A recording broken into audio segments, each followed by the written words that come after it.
Assalamualaikum warahmatullahi wabarakatuh. Perkenalkan, nama saya Muhammad Adi Pratama, NPM A1H021011, dosen matkul Dr. Muhammad Kristiawan, MPD, mata kuliah Filsafat. Yang akan kita bahas kali ini ialah filsafat dan sejarah pendidikan di Indonesia. Apa landasan filsafat pendidikan di Indonesia? Pada umumnya, filsafat pendidikan di Indonesia dilandasi oleh filsafat negara, yaitu Pasal 2 Undang-Undang RI Nomor 2 Tahun 1989 menetapkan bahwa pendidikan nasional berdasarkan Pancasila dan Undang-Undang Dasar 1945.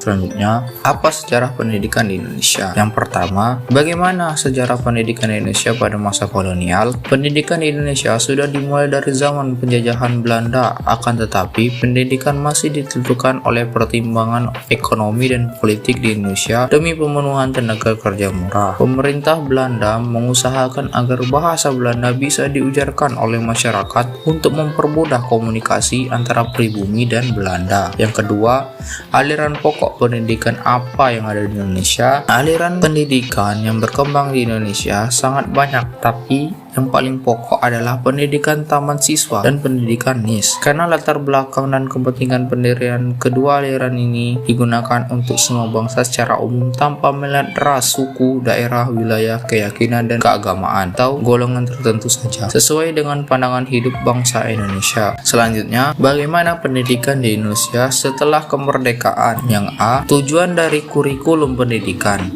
Tujuan pendidikan Indonesia semakin mengalami perluasan, tidak lagi semata digunakan untuk menekan jiwa patriotisme. Selain itu, tujuan pendidikan dan pengajaran ialah membentuk manusia yang cukup dan warga negara demokratis secara bertanggung jawab tentang kesejahteraan masyarakat di tanah air. Yang B.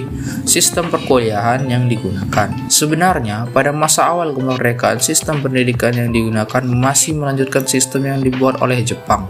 Sistem yang dimaksud adalah pendidikan rendah, pendidikan menengah, dan pendidikan tinggi. Selanjutnya, bagaimana pendidikan di Indonesia selama PJP? Pendidikan di Indonesia selama PJP 1 mengalami pembangunan jangka panjang meliputi 5 pelita, yaitu pelita 1 sampai 5 yang dimulai pada tahun 1969 sampai 1970.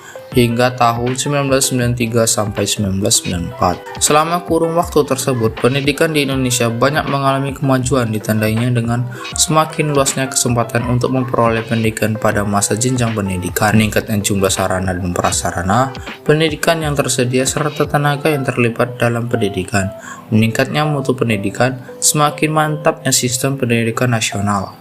Selanjutnya, bagaimana pendidikan di Indonesia sekarang? Yang A. Tujuan wajib belajar pendidikan dasar 9 tahun. Wajib belajar pendidikan dasar selama 9 tahun mempunyai dua tujuan utama yang berkaitan satu sama lain.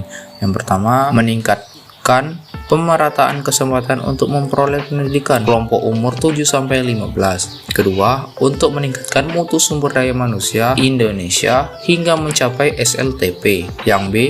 Kapan pelaksanaan kurikulum 1994? Pelaksanaan kurikulum 1994 dimulai secara bertahap, yaitu dari tahun ajaran 1994 atau 1995. Kurikulum 1994 disusun dengan maksud agar proses pendidikan dapat menyesuaikan diri dengan tantangan yang terus berkembang hingga mutu pendidikan akan terus meningkat. Yang C. Kurikulum yang pernah berlaku di Indonesia. Dalam sejarah pendidikan Indonesia, Kementerian Pendidikan dan Kebudayaan Kemendikbud telah melakukan 11 kali pergantian kurikulum pendidikan di Indonesia dalam rentang waktu 1947 sampai 2023. Itulah materi yang kita bahas pada saat ini tentang filsafat sejarah pendidikan di Indonesia. Sekian dari saya, terima kasih. Wassalamualaikum warahmatullahi wabarakatuh.